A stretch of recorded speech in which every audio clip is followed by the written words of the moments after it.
ಸನ್ಮಿತ್ರರೇ ನಮಸ್ಕಾರ. ನಾನು ನಿಮ್ಮ ಆರ್ಯನ್ ಹೆಗಡೆ. ಸಹಕಾರ ಅಮರದ 6ನೇ ಸಂಚಿಕೆಗೆ ತಮಗೆಲ್ಲ ಸ್ವಾಗತ. ಈ ದಿನ ಸರ್ವ ಸದಸ್ಯರ ಸಭೆಯ ವಿಷಯಗಳನ್ನು ನೋಡೋಣ. ಆರ್ಥಿಕ ವರ್ಷ ಮುಗಿದು 6 ತಿಂಗಳೊಳಗಾಗಿ, ಅಂದರೆ ಸೆಪ್ಟೆಂಬರ್ 30ನೇ ತಾರೀಕಿನೊಳಗಾಗಿ ಲೆಕ್ಕ ಪರಿಶೋಧನೆಯನ್ನು ಮಾಡಿಕೊಂಡು ಆಡಳಿತ ಮಂಡಳಿಯವರು ಸರ್ವ ಸದಸ್ಯರ ಸಭೆಯನ್ನು ಕರೆಯಬೇಕು.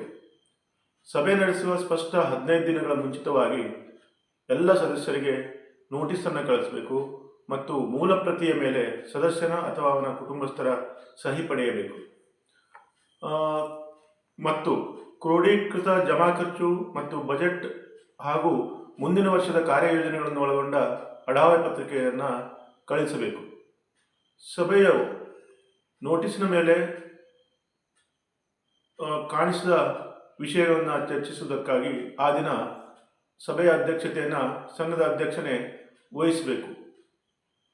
ಹಾಗೆ ಇನ್ನು ಒಂದಾದ ವೇಳೆ ಊರಿನ ಹೊರಗಿರುವಂತಹ ಸದಸ್ಯರಿಗೆ ನೋಟಿಸು ಮತ್ತು ಅಡಾವೆಗಳನ್ನು ಕಳಿಸುವುದಿದ್ದಲ್ಲಿ ಅಂಚೆ ಮುಖಾಂತರ ಅದನ್ನು ಕಳಿಸಿ, ಅಂಚೆ ಮುಖಾಂತರ ಕಳಿಸಿದ ಬಗ್ಗೆ ಅಂಚೆ ಇಲಾಖೆಯಿಂದ ಪಡೆದ ಪ್ರಮಾಣ ಪತ್ರವನ್ನು ಕಾಯ್ದಿಟ್ಕೊಳ್ಳಬೇಕು. ಮತ್ತು ಸರ್ಕಾರದಿಂದ ಏನಾದರೂ ಕಾನೂನಲ್ಲಿ ತಿದ್ದುಪಡಿ ಆಗಿದ್ದರೆ ನೋಟಿಸ್ನಲ್ಲಿ ಮೊದಲೇ ಅದನ್ನು ಉಲ್ಲೇಖಿಸಬೇಕು. ನಿಯಮಗಳೇನು ಬದಲಾವಣೆ ಆಗಬೇಕು, ಮೊದಲಿನ ನಿಯಮ ಏನಿತ್ತು, ಬದಲಾದ ಮೇಲೆ ನಿಯಮ ಹೇಗಿರುತ್ತದೆ ಮತ್ತು ಅದಕ್ಕೆ ಕಾರಣಗಳೇನು ಎಂಬುದನ್ನು ಸ್ಪಷ್ಟವಾಗಿ ನಮೂದಿಸಬೇಕು. ಇನ್ನು ಸರ್ವ ಸದಸ್ಯರ ಸಭೆಯನ್ನು ಸಂಸ್ಥೆಯ ಆವರಣದಲ್ಲೇ ಕರೆಯತಕ್ಕದ್ದು. ಒಂದಾನು ವೇಳೆ ಸರ್ವ ಸದಸ್ಯರ ಸಭೆ ನಡೆಸಲು ಜಾಗದ ಅಭಾವವಿದ್ದರೆ ಸಹಕಾರ ಇಲಾಖೆಯ ಅಧಿಕಾರಿಗಳ ಅನುಮತಿಯ ಮೇರೆಗೆ ಬೇರೆ ಸ್ಥಳಗಳಲ್ಲಿ, ಅಂದರೆ ಸಮೀಪ ಇರುವ ಬೇರೆ ಸ್ಥಳಗಳಲ್ಲಿ ಸಭೆಯನ್ನು ಮಾಡಬಹುದು. ಇನ್ನು ಅಡಾವೆಯಲ್ಲಿ ಕಾಣಿಸಿದ ಯಾವುದೇ ವಿಷಯಗಳ ಬಗ್ಗೆ ಸ್ಪಷ್ಟೀಕರಣ ಬೇಕಾದಲ್ಲಿ 7 ದಿನ ಮುಂಚಿತವಾಗಿ ಅಧ್ಯಕ್ಷ ಕಾರ್ಯದರ್ಶಿಗಳಿಗೆ ಸದಸ್ಯನು ಲಿಖಿತವಾಗಿ ತಿಳಿಸಬೇಕು. ಆಡಳಿತ ಮಂಡಳಿಯವರು ಸರ್ವ ಸದಸ್ಯರ ಸಭೆಯ ತಯಾರಿ ಮತ್ತು ಈ ರೀತಿಯಾಗಿ ಸ್ಪಷ್ಟೀಕರಣಕ್ಕಾಗಿ ಬಂದ ಅರ್ಜಿಗಳನ್ನು ವಿಚಾರಿಸಿಕೊಳ್ಳುವುದಕ್ಕಾಗಿ 3 ದಿನ ಮುಂಚಿತವಾಗಿ ಸಭೆ ಸೇರಿ ಚರ್ಚಿಸಿ ತೆಗೆದುಕೊಂಡ ತೀರ್ಮಾನಗಳನ್ನು ಸರ್ವ ಸದಸ್ಯರ ಸಭೆಯಲ್ಲಿ ಓದಿ ಹೇಳಬೇಕು. ಮತ್ತು ಸರ್ವ ಸದಸ್ಯರು ಈ ಬಗ್ಗೆ ತೀರ್ಮಾನಿಸಿದಂತೆ, ಅಂದರೆ ಆಡಳಿತ ಕಮಿಟಿಯವರು ತೀರ್ಮಾನಿಸಿದಂತೆ ಸರ್ವ ಸದಸ್ಯರು ಅದಕ್ಕೆ ಒಪ್ಪಬೇಕು ಅಂತೇನಿಲ್ಲ. ಸರ್ವ ಸದಸ್ಯರು ಅದನ್ನು ಒಪ್ಪಬಹುದು ಅಥವಾ ಬಿಡಬಹುದು.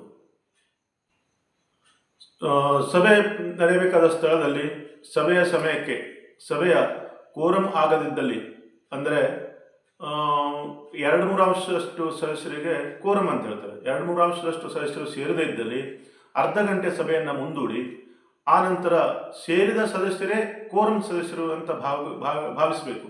ಮತ್ತು ಸಭೆಯಲ್ಲಿ ಈ ಕೆಳಗಿನ 27 ವಿಷಯಗಳು ಕಡ್ಡಾಯವಾಗಿರಬೇಕು, ಇರತಕ್ಕದ್ದು. ಅಧ್ಯಕ್ಷರ ಅನುಮತಿಯ ಮೇರೆಗೆ ಬರಬಹುದಾದ ಇತರೆ ವಿಷಯಗಳನ್ನು ಆ ನಂತರ ಚರ್ಚಿಸಬಹುದು. ನಾನು ಮೊದಲೇ ಹೇಳಿದಂತೆ, ಮೊದಲನೇ ವಿಷಯ ಹಿಂದಿನ ಸಂಚಿಕೆಯಲ್ಲಿ ಹೇಳಿದಂತೆ, ಮೊದಲನೇ ವಿಷಯ ಹಿಂದಿನ ಸಭೆಯ ಠರಾವುಗಳನ್ನು ಓದಿ ಮಂಜೂರಿ ಪಡೆಯಬಹುದು ಎಂದು ಇರತಕ್ಕದ್ದು.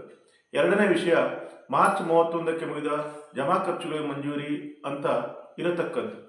ಇನ್ನು ಲೆಕ್ಕ ಪರಿಶೋಧನಾ ವರದಿ ಪರಿಶೀಲನೆ ಮತ್ತು ನ್ಯೂನತೆಗಳಿಗೆ ಆಡಳಿತ ಸಮಿತಿಯ ನೀಡಿದ ಉತ್ತರ ಪರಿಶೀಲಿಸಬೇಕು. ಇದು 3ನೇ ವಿಷಯ. 4ನೇ ವಿಷಯ ವಿಚಾರಣಾ ವರದಿಗಳಿದ್ದಲ್ಲಿ ಪರಿಶೀಲಿಸುವುದು.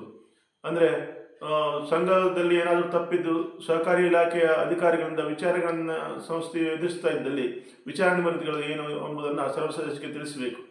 ಇನ್ನು ಆಡಳಿತ ಮಂಡಳಿಯವರು ನೀಡಿದಂತಹ ಲಾಭ ವಿಭಾಗಣೆಗೆ ಮಂಜೂರಿಯನ್ನು ನೀಡಬೇಕು. ಇನ್ನು 6ನೇ ವಿಷಯ ಕಾರ್ಯನಿರ್ವಹಣಾ ನ್ಯೂನತೆಗಳು ಏನಾದರೂ ಇದ್ದರೆ ಪರಿಹಾರ ಉಪಾಯಗಳನ್ನು ಚರ್ಚಿಸಬೇಕು.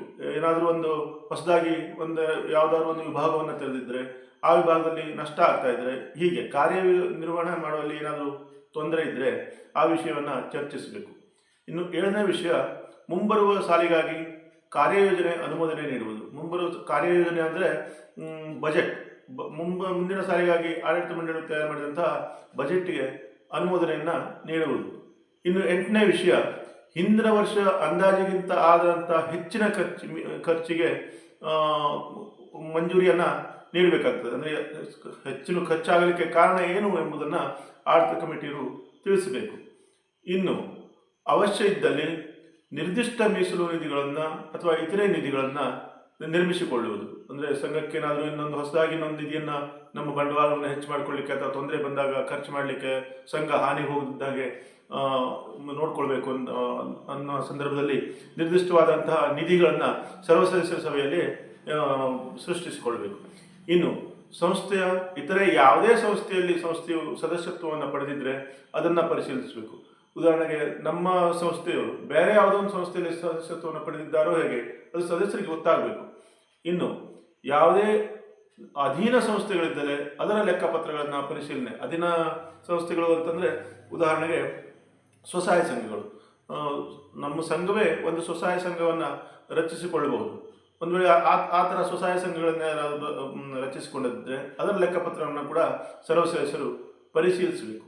ಇನ್ನು ಸಂಘದ ಆಡಳಿತ ಸಮಿತಿಯ ಅಥವಾ ವ್ಯವಸ್ಥಾಪಕನ ಸಂಬಂಧಿಗಳೇನಾದರೂ ನೌಕರರಾಗಿ ನೇಮಕವಾಗಿದ್ದರೆ ಅಂತಹ ನೌಕರರ ಪಟ್ಟಿಯನ್ನು ಪರಿಶೀಲನೆ ಮಾಡಬೇಕು. ಯಾಕಂದರೆ ಕಾರ್ಯಕಾರಿ ಸಮಿತಿಯವರು ಮತ್ತು ಮುಖ್ಯ ಕಾರ್ಯದರ್ಶಿಯ ಸಂಬಂಧಿಗಳೇನಾದರೂ ಸಂಸ್ಥೆಯಲ್ಲಿ ನೌಕರರಾಗಿದ್ದರೆ ಹಲವಾರು ಗೌಪ್ಯತೆಯ ವಿಷಯಗಳು ಎಲ್ಲ ಸದಸ್ಯರಿಗೆ ತಲುಪುವಂತೆ ಆಗಬಾರ್ದು. ಆ ದೃಷ್ಟಿಯಿಂದ ಈ ವಿಷಯವನ್ನು ಕೂಡ ಚರ್ಚಿಸಬೇಕು.